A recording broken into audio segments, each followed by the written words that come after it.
ही जॾहिं खां सोशल मीडिया ते ॾिठूं इलेक्ट्रॉनिक मीडिया ते ॾिठूं दिलि रोए पई त असांजी सिंध जा वारिस ऐं सिंध धरती ते असां धणी ऐं उन्हनि सां एॾो ज़ुल्म ऐं एॾो भरभरत जो राज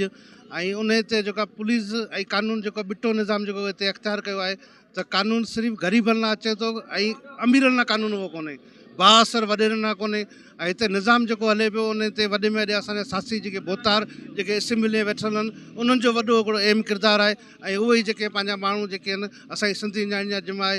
कपिड़ा फाड़ियूं पिए जंहिंमां गेलो गेलो कयूं पिए असांजी दिलि फाटी पई आहे माना हेॾो ज़ुल्म असां पंहिंजी धरती ते असां गैर महफ़ूज़ लॻा पिया आहियूं जेकॾहिं कोर्ट जो फ़ैसिलो तव्हां मञो था तव्हां उन नौजवान खे नौकिरी बहाल कयो आहे जेके कोर्सोगरी फ़ैसिला कया आहिनि तेल कंपनी जा जेके फ़ैसिला कया आहिनि उहे बहाल कयो आहे उनजे अलावा जेके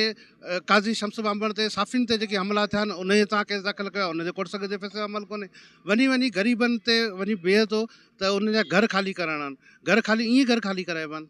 का इंसानियत का शइ आहे उन में वॾी ॻाल्हि औरतूं जेके उहे माऊं जेके भेणूं जिन इन्हनि न्याणियुनि खे गेलियो आहे जिन जूं रड़ियूं कुकूं असांजे कननि ताईं अञा ताईं जेके हलनि पियूं इन्हनि खे एतिरी गैरत कोन आई त इन मासूम ॿारनि खे ईअं गेलिबो आहे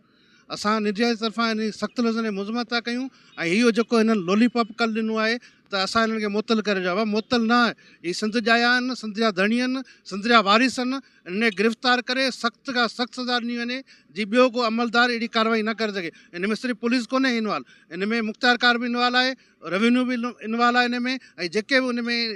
गॾु आहे पुलिस इंतज़ाम आहे उन सभिनी ते केस दाख़िल करे इनखे सरेआम सज़ा ॾिनी वञे ऐं कानूनी जेकी आहे बालादस्ती सिर्फ़ु ग़रीबनि ते न पर अमीरनि ते बि रखी वञे